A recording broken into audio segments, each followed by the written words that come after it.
everyone, Alex at Cormdale Farm. We are a year 2 Oklahoma flower farm, and I've got some tasks to do today that I thought I'd bring you along with.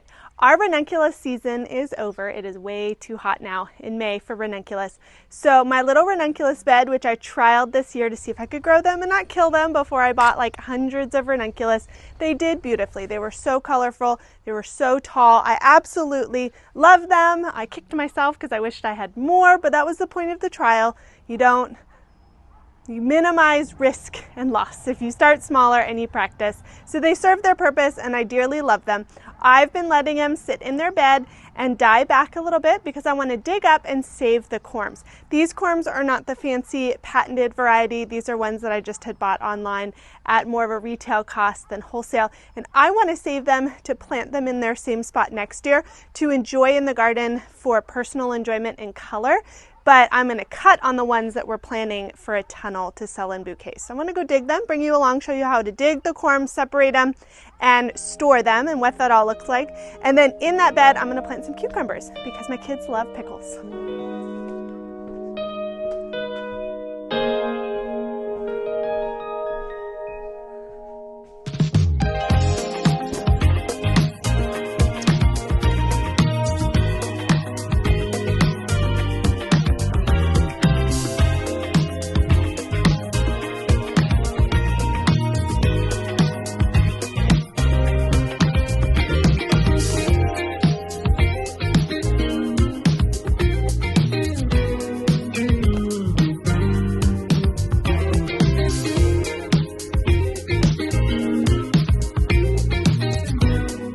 Here's the ranunculus bed. It is 3 by 8, I believe. You can see, all the petals have dropped off, most of them. They're starting to brown and get yellow.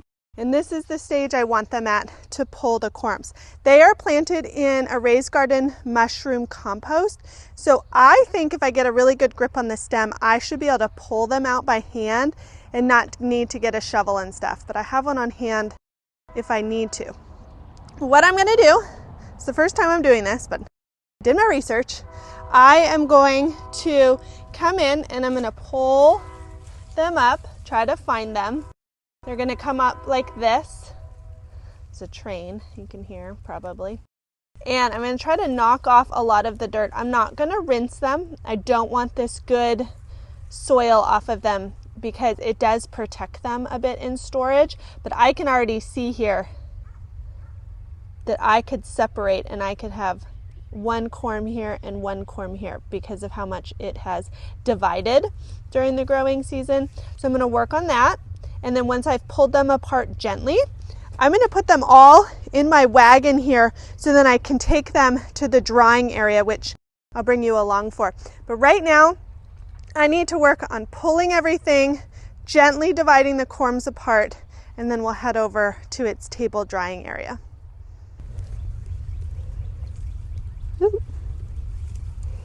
See if I can gently.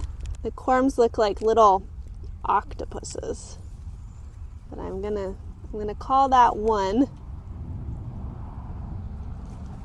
and then I think I can get a couple more. Oh my gosh, I'm gonna have so many. I might need 2 beds next year. That would be a fun problem to have. There's one there, so I'm at 2 now. And then I don't want to pull apart so much that the corms are so small because I think that might have storage issues and they won't give me as big of a flower next year. So for these, I could probably get 2 more out of this, but I'm a little nervous. So I think I'm going to keep these guys together. And then if they naturally separate, well, then they've chosen their destiny. But here we go. So I got 3 corms from 1 bundle. Time to do the rest.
took me about 10 minutes.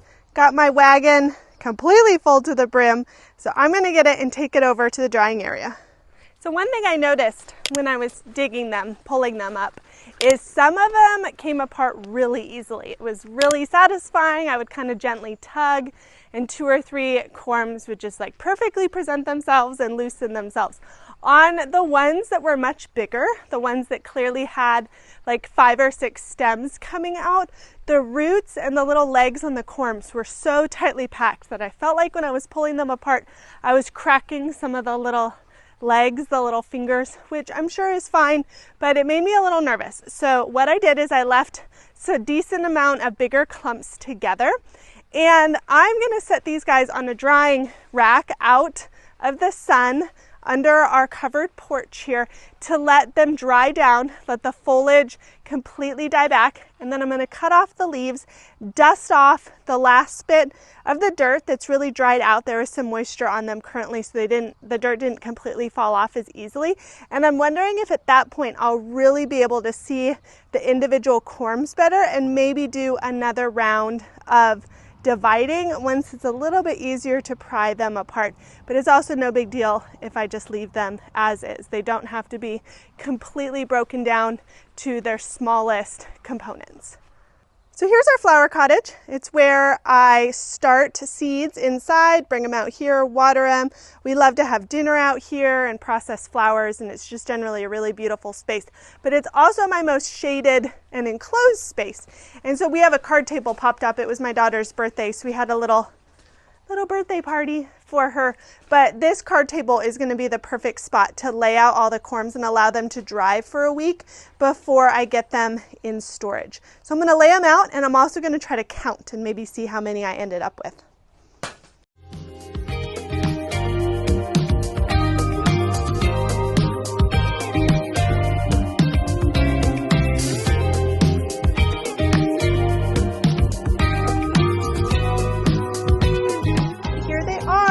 Laid out for their foliage to die back to cut off, and then for all of this area to dry.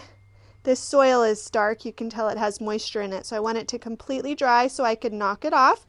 I'll cut off the stem right at the base there, and then I'll gather all the corms up, put them in a paper bag, and store them in a dry, dark, cool interior closet until November, when I'm ready to wake them up and pre-sprout them. So I counted, it's probably not the most official counting, but I started with 50 corms, or 50 corms sprouted from what I had planted, and on this table is 110.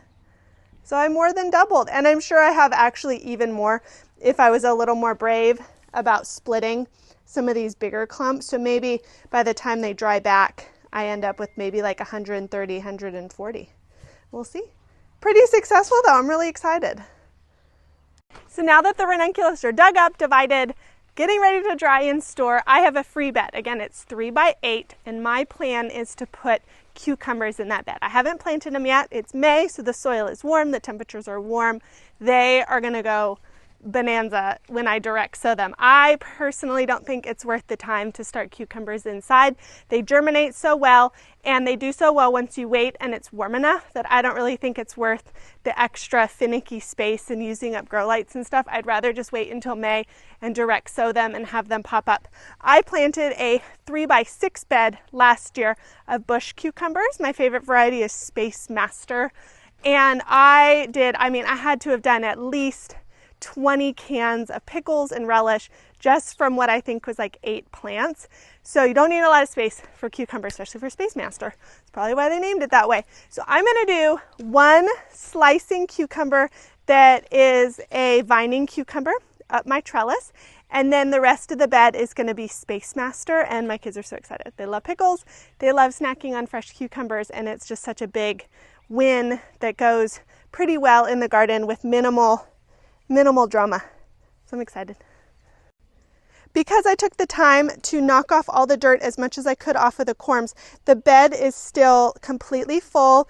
It is good quality mushroom compost and raised bed soil mix. So I just need to flatten it out a bit and then pop the seeds in. Here's my trellis. It can only fit one, you know, it's more of a decorative one like you get from Lowe's. It's not the strongest, but I like to have the height. So I'm going to sow just at its base one trailing cucumber, which is my slicer, to go up that one, and then the rest will be used for pickling.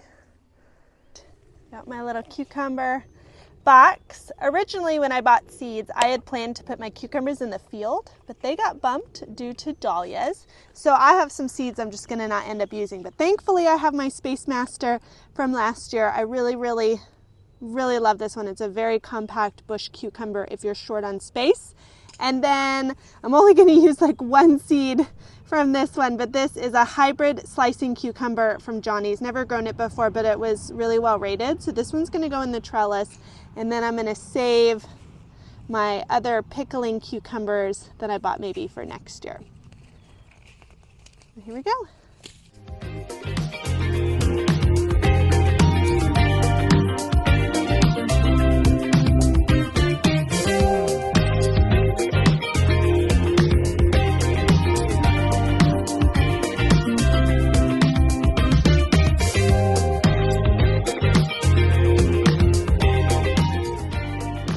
Sow seeds much faster than that. I think I probably fit 13 in this bed.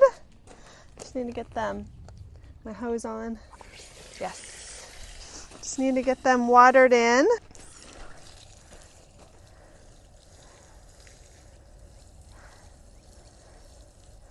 We're in the upper 70s for highs, some 80s, and then 60s in the evening, which is just the kind of temperatures the cucumbers like. So I imagine in a couple days even, I will see germination on these guys.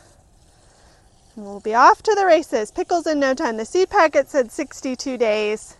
We'll see. I don't know if that's accurate, but even 70 days is a pretty darn fast turnaround for a vegetable. So that's it for today. Great morning task. Got it all done probably in less than an hour. Got all the ranunculus ready and out. Got cucumbers in. The raised garden looks beautiful. It's so full. The summer field in the back is getting going. I'm going to be able to start opening the summer flower stand on Saturday with sunflower bouquets, and I just love it. I am a warm temperature girl, being from Arizona. I do not like the cold, and I'm so excited that we're now into like sweating weather instead of chilly jacket weather, which I hate. So I'm a happy girl. I hope this was helpful or inspirational. Go plant some cucumbers. They're so easy. Kids love them. We'll see you in the next video.